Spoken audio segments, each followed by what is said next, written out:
तो ये है प्रसन्न जी, पहला कॉमा कहाँ पे आएगा। तो प्रसन्न जी हमें बता रहे हैं कि कहाँ कहाँ पे कॉमा लगता है।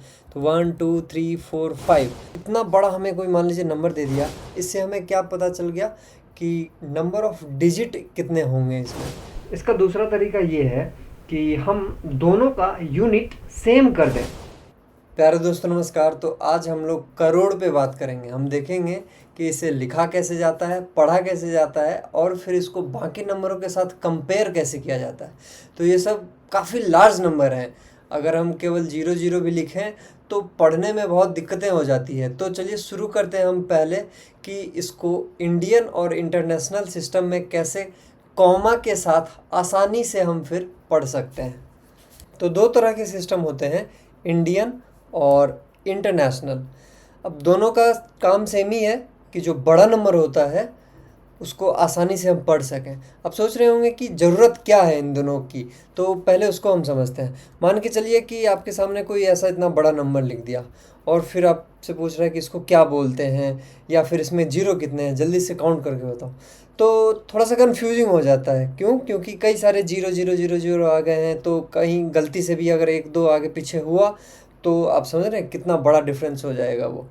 तो इसी काम को आसान करने के लिए हमने अलग अलग सिस्टम बनाए कि बड़े जब नंबर होते हैं तो उसमें कॉमा का यूज़ करके हम उसको पढ़ने में आसान बना देते हैं और फिर उससे कन्फ्यूज़न की कम चांसेस होते हैं।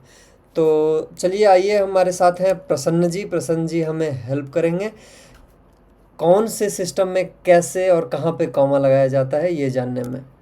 तो ये हैं प्रसन्न जी। और चलिए पहले हम इंडियन सिस्टम से स्टार्ट करते हैं। तो जब नंबर छोटे होते हैं जैसे कि 10 हो गया, 100 हो गया, 1000 हो गया, तब कोई कन्फ्यूज़न नहीं होता है। इसमें हमें कॉमा वगैरह लगाने की ज़रूरत नहीं है क्योंकि ये तो छोटे से नंबर हैं, तो इसे हम आसानी से लिख सकते हैं, पढ़ सकते हैं। जब थोड़ा सा बड़ा होने लगता है जैसे कि इंडियन सिस्टम में अगर हमें 10,000 लिखना है तब हम कॉमा लगाना चालू करते हैं।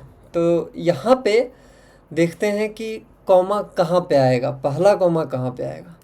तो प्रसन्न जी हमें बता रहे हैं कि पहला कॉमा यहाँ पे आएगा।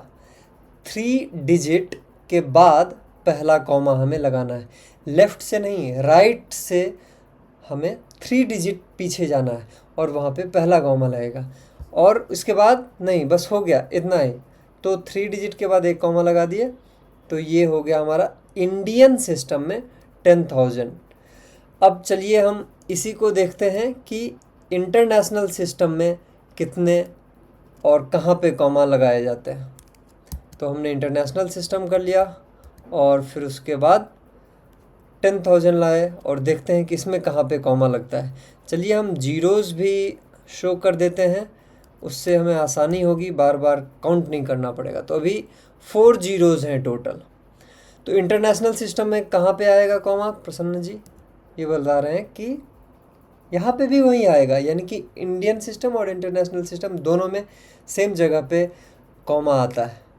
चलिए अब हम देखते हैं कि जब 5 जीरोज़ होते हैं तब इंडियन सिस्टम में कहाँ कहाँ पे कॉमा लगता है। तो 1 2 3 4 5 जीरो हैं, देखते हैं कहाँ पे कॉमा लगता है। एक तो 3 के बाद, फिर दूसरा 2 के बाद। इसे ध्यान देना है, पहला वाला 3 था और जब हम दूसरा कॉमा लगा रहे हैं तो वो 2 पे आ रहा है। चलिए इसी को हम इंटरनेशनल में देखते हैं। जब 5 जीरोज़ होते हैं तो 1 2 3 4 5, इसमें देखते हैं एक तो यहाँ पे लग गया और दूसरा इसमें कॉमा नहीं लगेगा। यहाँ पे डिफरेंस आ जाता है इंडियन और इंटरनेशनल में कि पहला तो सेम रहता है कॉमा 3 डिजिट के बाद, दूसरा कॉमा जो है वो इंटरनेशनल में 3 के ही बाद आता है, यानी कि 3 3, जबकि इंडियन में था 3 2।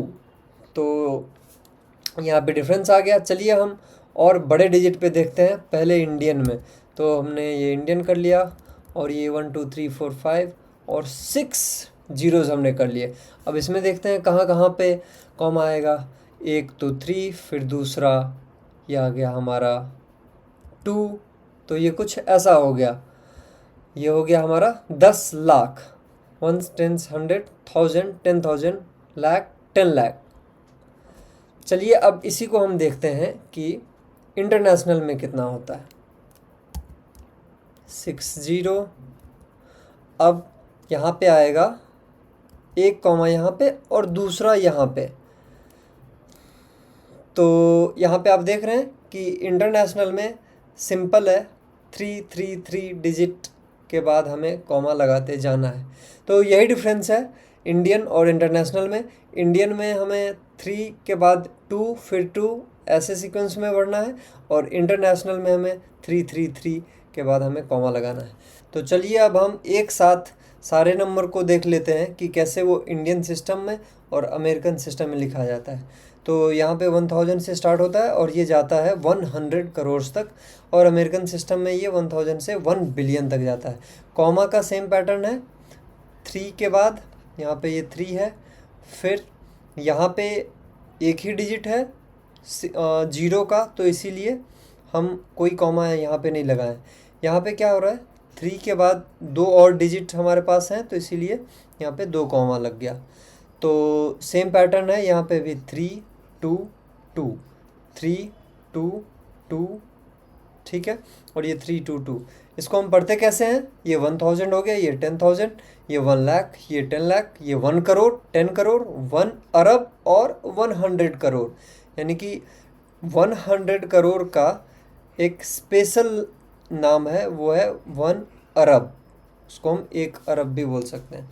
आइए अब हम अमेरिकन सिस्टम देख लेते हैं।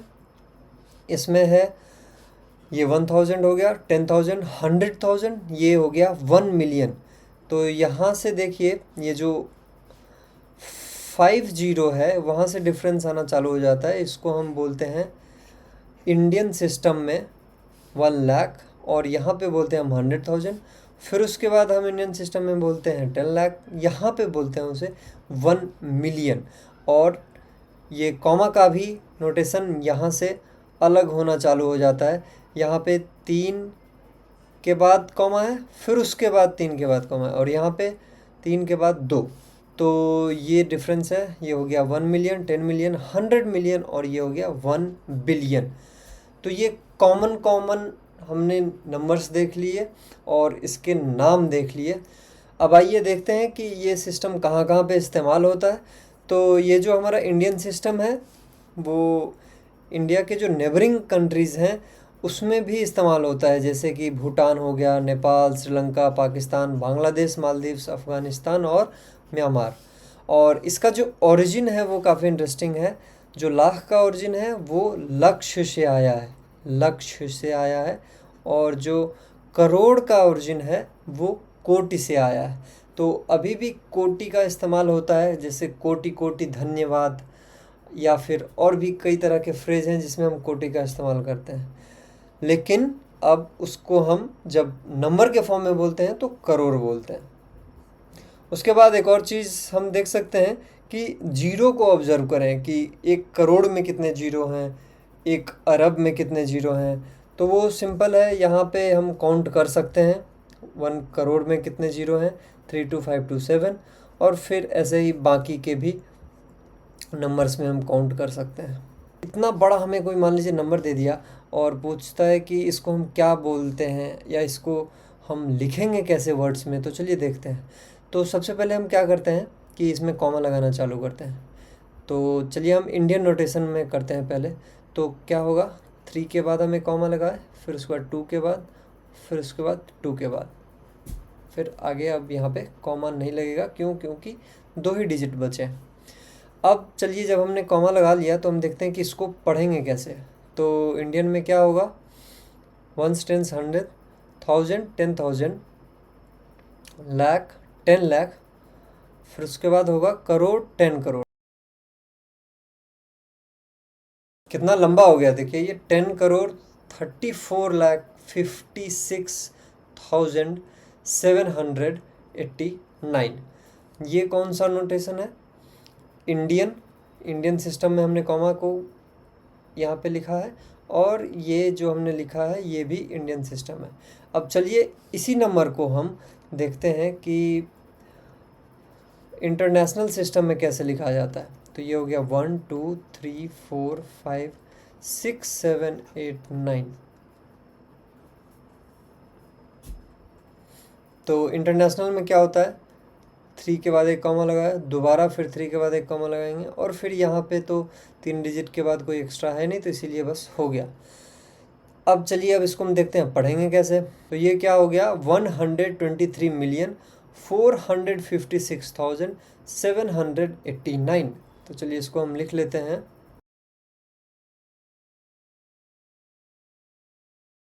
तो ये हो गया हमारा इंटरनेशनल सिस्टम में 123 मिलियन, क्योंकि ये मिलियन होता है। फिर उसके बाद 456,000, तो ये हो गया 456,000, और ये लास्ट में 789। तो काफ़ी डिफरेंस है इंडियन और इंटरनेशनल सिस्टम में, बोलने का भी, लिखने का भी, और कॉमा लगाने का भी। तो अभी हम देखें कि अगर हमें नंबर दिया गया होता है तो उसको हम वर्ड्स में कैसे लिखते हैं इंडियन और इंटरनेशनल सिस्टम में। अब इसका हम रिवर्स करेंगे, अगर हमें वर्ड्स में दिया गया है तो उसको नंबर में कैसे लिखेंगे। तो चलिए एक एग्जांपल इसमें से उठाते हैं, ये वाला हम लेते हैं 1 बिलियन 1 मिलियन 1001। तो सबसे पहले मैं ऐसे क्वेश्चन में चाहता हूँ कि जो लार्जेस्ट आपको यूनिट दिखाई दे उसके हिसाब से आप लिख लो। तो 1 बिलियन हम पहले लिख लेते हैं, उससे जीरो का अंदाज़ा पता चल जाता है और नंबर ऑफ़ डिजिट का अंदाज़ा पता चल जाता है। तो 1 बिलियन में कितने जीरो होते हैं, 9। तो आइए हम पहले लिख लेते हैं 1 2 3 4 5 6 7 8 9। तो ये हो गया हमारा 1 बिलियन, ठीक है। तो अब हम लिखते हैं 1 बिलियन 1 मिलियन। तो 1 बिलियन तो सेम हो गया ये। फिर उसके बाद है 1 मिलियन। मिलियन कहाँ से स्टार्ट होता है, यहाँ से। ये क्या हो गया, 100,000, 100,000 10,000 100,000। तो ये जो 2 जीरो आएंगे ये ऊपर से एज इट इज़ आ जाएंगे, और जहाँ पे मिलियन आता है वहाँ पे हम 1 लिख देंगे। तो ये हो गया हमारा 1 बिलियन 1 मिलियन। अब आता है हमारा 1001।